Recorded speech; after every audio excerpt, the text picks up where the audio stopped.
Horlicks juice. இது வந்து normal Horlicks juice தான். அதுவும் இந்த ஹார்லிக்ஸ் ஜூஸ் தான். நீங்கள் ஒரு பாக்கெட்டே போதும்னு கேட்பீங்க. ஏன்னா எதுக்கு நான் 2 பாக்கெட் எடுத்திருக்கேன்னா அது நான் லாஸ்ட்டாக சொல்கிறேன். நான் ஃபஸ்ட்டு பாக்கெட் வச்சு நம்ம இப்படி ஜூஸ் போடலாம் வாங்க.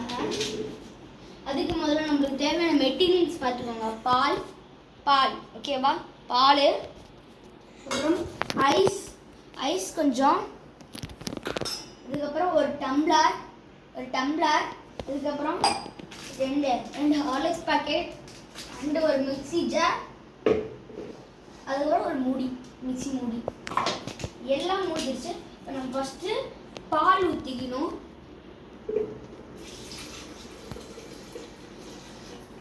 பால் உங்களுக்கு தேவையான ஊற்றிக்கிட்டு ஐஸ் ஊற்றிக்கோங்க.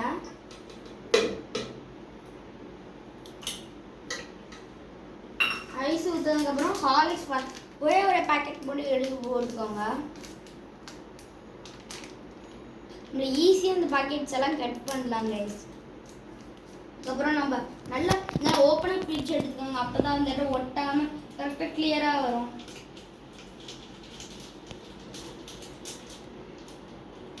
இப்போ நம்ம தேவையான பொருள் எல்லாத்தையும் போட்டோம்.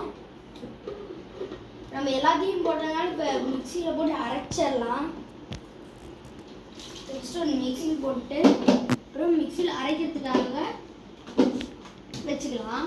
ஆனால் அதுக்கு முன்னாடி நீங்கள் வேறு எதுவும் ஒயர் போட்டுக்கிட்டீங்கன்னா இதை கழட்டிடுங்க. ஜார் ஒயர் மட்டும் போட்டுக்கோங்க. இதுதான் என் ஜார் ஒயர். இப்போ நான் போட போகிறேன். போட்டுட்டேன். உங்களுக்கு இந்த சவுண்ட் கேட்க பிடிக்கலன்னா நீங்கள் காதில் அடிச்சுக்கலாம்.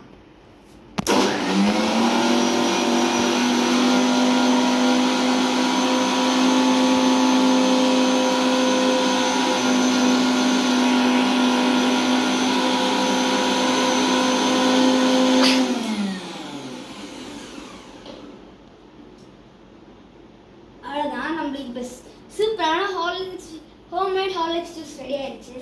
இது நம்மளுக்கு அப்படியே சொல்லிட முடியாது நம்மளால. ஏன்னா இது நம்மளால அப்படியே சொல்ல முடியாததுனால நம்ம ஃபஸ்ட்டு நம்ம டேஸ்டிங் கரெக்டாக இருக்கா அது எல்லாத்தையும் நம்ம செக் பண்ணணும்.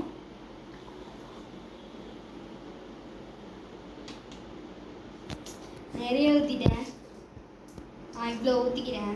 மீதி கொஞ்சோண்டு இருக்கா, அது நம்ம தேவையான அளவு ஊற்றிக்கலாம். அது அப்புறமேல் நம்ம யூஸ் யூஸ்க்கலாம். நான் லாஸ்ட்டாக ஒரு ஹார்லிக்ஸ் வேணும்னு சொன்னேன். அது இதுக்கு தான் மக்களே. கொஞ்சோண்டு ஓப்பன் பண்ணி நிறைய போட்டுக்காதீங்க, வேஸ்ட்டாக இருக்கிறாங்க ஹார்லிக்ஸை.